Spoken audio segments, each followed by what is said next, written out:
Hello everyone, I'm Captain Logan, and welcome to the well-documented and irreproachable comic book vault. Today we're going through some more stuff sent to us in a box by Halculus a couple months ago, and incidentally, the Amazing Spider-Girl trade I just did the other day was also sent by Halculus, and sorry, I forgot to mention you in that video. Today, I'm going to be taking a look at Project Superman from Flashpoint. This was a tie-in miniseries written by Scott Snyder and drawn by Lowell Francis.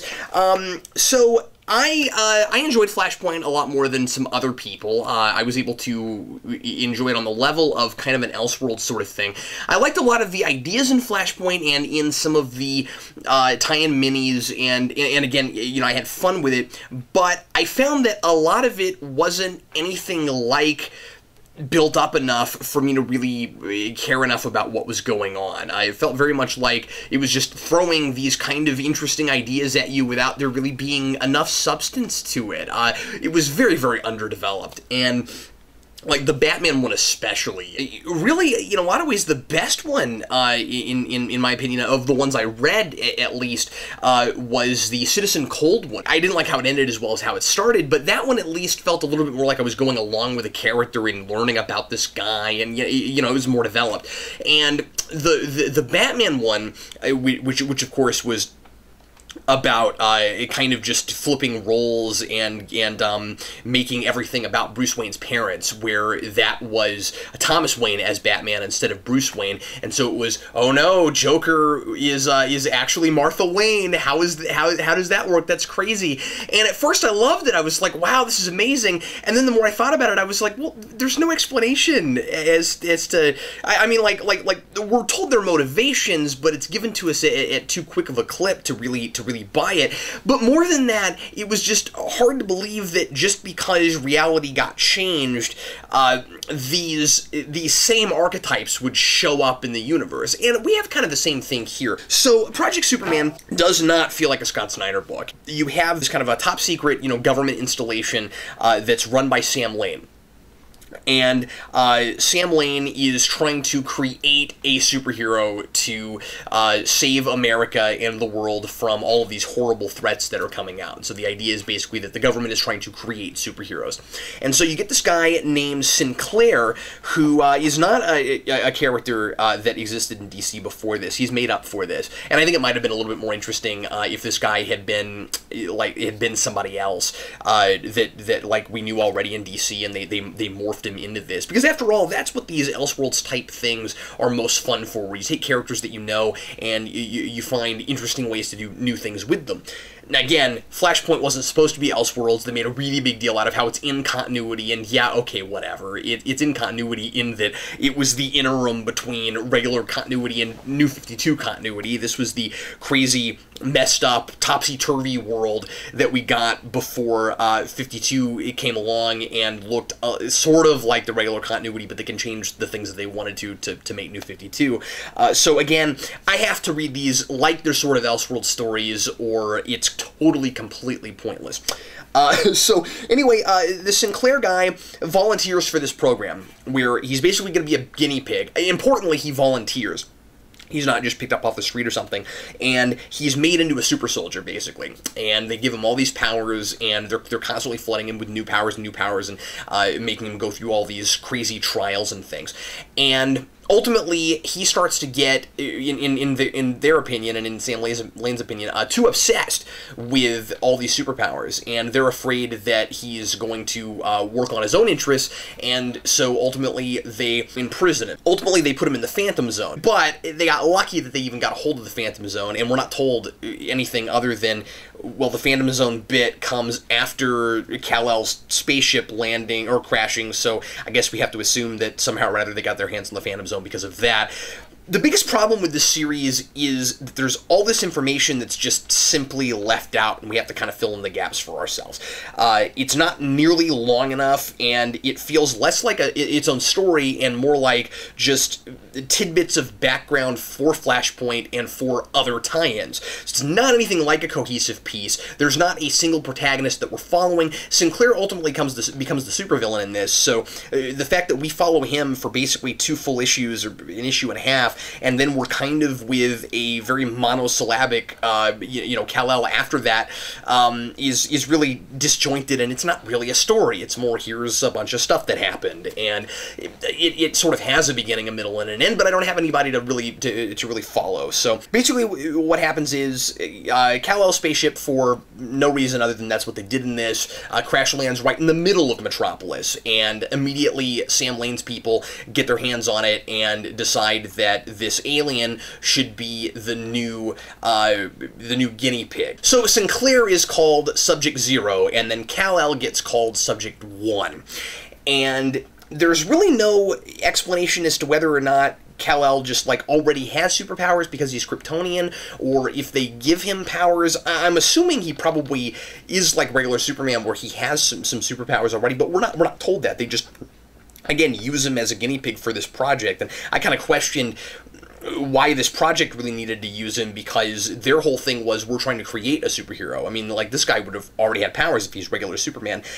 I might have missed something. I kept reading over panels trying to figure things out, because I felt like a lot of things were just given to us too hurriedly. I felt like Snyder was really struggling to get everything in this that he wanted to in 3 issues, and who knows how much of this was Snyder's ideas and how much of it was somebody, at DC saying, Snyder, we want you to write this miniseries, and here's the things we want you to put in it. Like I said, I don't feel like it feels very Snyderish. There are some kind of creepy moments that are very Snyder, but as far as just the general ideas, it doesn't feel like a Snyder book at all. I'm kind of looking forward, by the way, to seeing Snyder finally get to write actual Superman pretty soon, because he's about to do a 12-issue maxi series, and that'll be really fun, because, we don't really get him writing Superman here. The really weird thing is Sinclair gets out of the Phantom Zone. And, again, it's given to us in one panel. I had to read back over it. How does he get out of the Phantom Zone? The other superheroes show up and get him out of the Phantom Zone for a reason we're not really told. They just they're looking for Superman, so they end up deactivating the Phantom Zone. Whatever. I think it happens in a different book, and so it just sort of is glossed over here. What's weird is we have some places where they give us footnotes and tell us where things happen in other books. That's not one of them. It's just, here's these superheroes, and now I'm out of the Phantom Zone. Okay. Another thing that's given to us in a single panel of exposition is that Sinclair gets a bunch more powers from Doomsday. I don't know where he found Doomsday. I don't know how Doomsday figures into this. I don't know if he was in the project. I don't know where Doomsday figures into this, because I didn't read all these other offshoot things. I don't really remember it in Flashpoint. Maybe it was there and I forget. But again, just trying to look at this as a standalone thing, there's all these places where you're just like scratching your head, like, where does that fit in? What's the deal? So by the end, he kind of looks a little bit like Doomsday. He's gotten really bulked up. He's really big. He talks about how he has all this energy from Doomsday. He has Doomsday's energy. I don't really know what all that's about. But anyway, basically, he and Superman get in a big giant fight because he had been telepathically communicating with Superman for a lot of years while Kal-El was in solitary confinement, and he wanted to try to use Kal-El to break him out of the Phantom Zone and for them to work together. And he communicates with him for a long time, thinks that they're kind of friends, and then when he gets out of the Phantom Zone, Superman kind of stands in his way because he doesn't want him to hurt people. And so now he goes after Superman. Lois, toward the end of this, even questions that. She's like, why are you suddenly like angry with Superman when you want to be a hero? That's why you joined this whole project, and you could go after all these other organizations or governments that are threatening the world. You could fight in some of these wars that we've got going on, like with Atlantis and with Themyscira and stuff. But no, you're just going after Superman because you're mad at him because he didn't immediately follow you. And I like that Lois comes out and says that, because it is really kind of ridiculous, but it doesn't redeem the fact that it's really kind of ridiculous. It really does ultimately just become this kind of forced classic, we've got a villain who thinks he's a good guy, but he's really not, and so the real hero has to fight him, and that kind of thing. Again, it's all really forced, and I don't get in anybody's head, so I don't really care. And then it ends in that Sinclair gets beaten and Lois dies, and there is this really cool panel I mean, like, really the stuff I like about this is all callback stuff. Like, you've got this panel where Superman is holding Lois, and it looks... I mean, he's standing up and not sitting down, but clearly it's kind of an homage to Death of Superman, where now it's reversed.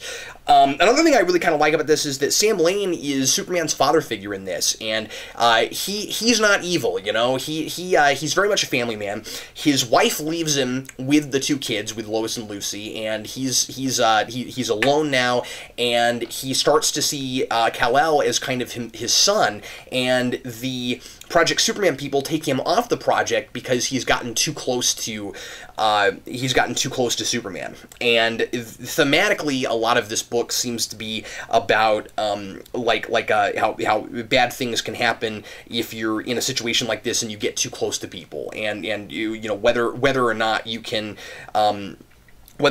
have like ties to people, whether or not you can allow yourself to feel anything. And Sinclair keeps talking about that over and over again. He's got this he's got this catchphrase over and over again where he says that attachment leads to pain, basically. And again, so like the themes are there, but the characters really aren't. Anyway, ultimately, I didn't really care for this. I liked Flashpoint as a miniseries a little bit better than this, but a lot of that is just because of art and some fun ideas that ultimately aren't developed enough. I think Flashpoint is something that would have been a lot better if it had been allowed to not just be this big event that lasted for a couple months to get us into New 52, but rather this kind of, spanning universe that we could have explored for a little while, maybe even paralleled with 52. I would have been fine with, like, New 52 starts, but then we still get to see some of the stuff that happened with Flashpoint, and it's all just, it all just takes place during Flashpoint. And then we could have really expanded this, because a lot of the things that are in this book are good, they're just not fleshed out enough for me. Anyway, thanks a lot for watching the Comic Book Vault. I hope you enjoyed it, and if there's anything you'd ever like to send me to the Vault to review, you can always send things to our P.O. Box. That's Geekvolution, P.O. Box 14183, Lenexa, Kansas 66285. And just send me a personal message first, and make sure I don't already have it. Thanks a lot for watching. I'm Captain Logan, and happy reading.